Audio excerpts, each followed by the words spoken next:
वैसे सबक नाजरीन पाकिस्तान ने भारत को सिखाया जैसे बूढ़े बाप ने अपने बच्चों को सिखाया। वैसे सबक पाकिस्तान ने भारत को सिखाया। भारत अफगानिस्तान के रास्ते से क्या करना चाहता था? पाकिस्तान को तबाह करना चाहता था, छुप छुप कर साजिशें करता था, दुनिया की आंखों में धूल झोंक कर मजलूमियत के बकायदा रोने शुरू कर देता था और भारत दुनिया को बकायदा पागल बना रहा था। लेकिन उसकी अपनी की गई हर तदबीर कह लें कि उल्टी पड़ गई। मोदी सरकार का जो असल चेहरा है दुनिया के सामने आता चला गया, एक्सपोज होता चला गया। हिंदुस्तान जाली खबरों के जरिए पाकिस्तान की साख को, पाकिस्तान के इमेज को दुनिया के सामने बेनकाब करने की कोशिशों में लगा रहा। भारत पागल बनाने के लिए एक खास लफ्ज इस्तेमाल करता है, आपको पता है वो क्या कहते हैं? मामू बनाना, मामू बनाने का लफ्ज। और भारत पाकिस्तान और अफगानिस्तान के मामले पर दुनिया को पागल बनाने का काम करता रहा, लेकिन अपनी ही चाल में, कहते हैं ना कि फंस कर कोई अपनी चाल में फंस जाए और जलील हो जाए, रुस्वा हो जाए, वो हुआ भारत के साथ। अब कहानी में जो भाई थे सारे, उनका अपने वालिद के हाथों बेवकूफ़ बनने का गांव वालों ने जिस तरह खूब मजाक उड़ाया ना, ठीक वैसे ही अब दुनिया में भारत का मजाक बन रहा है। अब पाकिस्तान के लिए अफगान सरजमीन से कोई खतरा नहीं रहा और भारत को इस बात का गम खाए चला जा रहा है। और अब इंतकाम की आग में जल जल कर हिंदुस्तान से जालिस्तान बन गया और जालसाजी का चक्कर चलाकर हिंदुस्तान ने पाकिस्तानी क्रिकेट की रौनक को भी नुकसान पहुंचाने की कोशिश की और इसको फवाद चौधरी साहब और शेख रशीद साहब ने सबूत तक एक्सपोज कर दिया। क्लिप चलाइएगा ज़रा। अच्छा, न्यूजीलैंड ने पाकिस्तान का दौरा कैसे मनसूख किया और क्यों मनसूख किया और इस घिनौनी साजिश के पीछे भारत किस तरह से मुलव्विस निकला, ये फवाद साहब ने बयान कर दिया। फवाद मजीद क्या कहते हैं कि टीटीपी और जमातुल अहरार के जो साबिक तर्जुमान है एहसानुल हसन, उनके जाली नाम से 19 अगस्त 2021 को फेसबुक पोस्ट सामने आती है जिसमें न्यूजीलैंड और इसकी हुकूमत से मुतालबा किया गया कि वो दौरा पाकिस्तान मनसूख कर दे क्योंकि दाइश खुरासान ने टीम पर हमले का मंसूबा बनाया। अच्छा नाज़रीन, फवाद चौधरी ने मजीद भी भारत की जो तकरीबकारी है ना, उसकी कहानी से पर्दा उठाया है किस तरह। और अब जो कह लें कि जो मतलब पूरी जो डिटेल है वो मैं आपके ज़रा शेयर करती हूँ, आपको बताती हूँ कि इससे आपको और भी बहुत चीज़ें क्लियर हो जाएंगी कि कैसे अफगानिस्तान के जो साबिक नायब सदर हैं अमरुल्लाह सालेह, उन्होंने भारत के साथ नेक्सस करके पाकिस्तान के खिलाफ कह लें कि क्या क्या क्या गेम नहीं की और क्या क्या खेल नहीं रचाया। और फवाद चौधरी मजीद क्या बताते हैं कि जिसके बाद 21 अगस्त 2021 को भारतीय वेबसाइट संडे गार्डियन, उसके ब्यूरो चीफ ने एक आर्टिकल शाये किया कि जी न्यूजीलैंड टीम पाकिस्तान में दहशतगर्दी का शिकार हो सकती है। और ये इंकशाफ कर रहे हैं फवाद चौधरी साहब कि भारतीय अखबार के जो ब्यूरो चीफ हैं उनके साबिक अफगान जो नायब जो सदर थे अमरुल्लाह सालेह, उससे बहुत ज़्यादा करीबी ताल्लुकात भी थे और अमरुल्लाह पाकिस्तान मुखालिफ होने के हवाले से आपको पता है बहुत मशहूर हैं। अब इस बात में मेरे ख्याल से कोई शक नहीं रह जाता कि भारत के गठजोड़ के ज़रिए से पाकिस्तान के खिलाफ जो जाली खबरें हैं वो फैलाकर किस तरह से एक मुनज़्ज़म अंदाज में मुहिम चला रहा है। और आपको ये भी याद होगा कि हुकूमत ने कुछ दिन पहले 5th जनरेशन वॉर के हवाले से भारत को खुलकर बेनकाब किया, एक्सपोज किया, भारत की जो असलियत है, औकात है, वो दुनिया को दिखाई। और फवाद चौधरी ने उस वक्त भी ये बताया था कि भारत किस तरह से अफगानिस्तान की जो खुफिया एजेंसी है एनडीएस और पीटीएम से मिलकर पाकिस्तान के खिलाफ सोशल मीडिया पे जाली खबरें फैलाता रहे। अब अंदाज़ा लगाया जा सकता है कि पाकिस्तान को कैसे और किस तरह से हाइब्रिड और 5th जनरेशन वॉर का सामना है।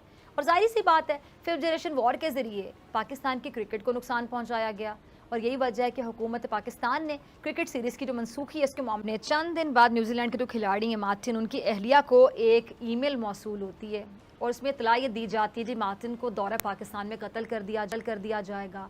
और ये जो फवाद चौधरी साहब हैं ये बाकायदा हकीकत का जो पर्दा चाक करते हुए कह रहे हैं कि जब तहकीक की गई तो मालूम ये हुआ कि जिस ईमेल एड्रेस से उनको ईमेल की गई वो किसी भी सोशल मीडिया नेटवर्क से मुंसलिक था ही नहीं और उस ईमेल से अब तक सिर्फ एक ही ईमेल की गई है जो न्यूजीलैंड के खिलाड़ी की अहलिया को की गई है। अच्छा, इस सूरत हाल के बावजूद न्यूजीलैंड टीम ने अपना दौरा मनसूख नहीं किया क्योंकि दोनों ममालिक की जो एजेंसीज हैं उन्होंने धमकी पे मबनी इस ईमेल को जाली करार दे दी है। और न्यूजीलैंड की टीम पाकिस्तान पहुंची, उन्होंने गैर मामूली सिक्योरिटी फराहम की गई और उन्होंने 13 तारीख को पहली प्रैक्टिस की। लेकिन 17 तारीख को जिस दिन मैच होना था उस वक्त न्यूजीलैंड की टीम ने अपनी हुकूमत का हवाला देकर कहा कि सिक्योरिटी खदशात हैं इसलिए दौरा मनसूख कर रहे हैं। अब ये है असल कहानी कि भारत ने किस तरह 5th जनरेशन वॉर का खेल रचाया और पाकिस्तानी क्रिकेट को नुकसान पहुँचाने की बाकायदा ये साजिश है। अच्छा, भारत ने ये बाकायदा तासुर जमाने की कोशिश की कि पाकिस्तान एक गैर महफूज मुल्क है और इसने न्यूजीलैंड और बरतानिया के बोर्ड को अपने साथ मिलाया इस साजिश के लिए, जबकि पाकिस्तान में बरतानवी हाई कमिश्नर के बकौल इंग्लिश क्रिकेट टीम का दौरा पाकिस्तान मनसूख करना बरतानवी हाई कमीशन का नहीं बल्कि इंग्लिश क्रिकेट बोर्ड का फैसला था। और बरतानवी हाई कमीशन ने ये नहीं इंग्लिश क्रिकेट टीम को पाकिस्तान का दौरा करने में कोई सिक्योरिटी खतरात हैं, यानी साजिश बेनकाब हो गई, दूध का दूध पानी का पानी हो गया। और बरतानवी सहाफ़ी भी इंग्लैंड क्रिकेट बोर्ड के दोहरे मयार पे से पर्दा किस तरह उठा रहे हैं, ज़रा क्लिप देखिएगा। अच्छा, इसे कहते हैं दोहरी मुनाफिकत, यानी बरतानिया के खिलाड़ियों के दिल में ये जो IPL से माल कमाने की ख्वाहिशें मचल रही थी ना, इसलिए बरतानवी बोर्ड ने न्यूजीलैंड की आड़ लेकर दौरा मनसूख कर दिया। अब आप देखें, जब बरतानवी खिलाड़ी IPL खेलने जाते हैं तो उस वक्त वहाँ सिक्योरिटी का कोई मसला नहीं होता, क्योंकि वहाँ डॉलर नज़र आ रहे होते हैं, इसलिए छोटा मोटा थ्रेट हो भी तो कोई बात ही नहीं है। क्या ये दुनिया ने नहीं देखा कि IPL के वक्त गैर मुल्की टीमों के खिलाड़ियों को उतनी सिक्योरिटी नहीं दी जाती जितनी पाकिस्तान गैर मुल्की खिलाड़ियों को सिक्योरिटी देता है?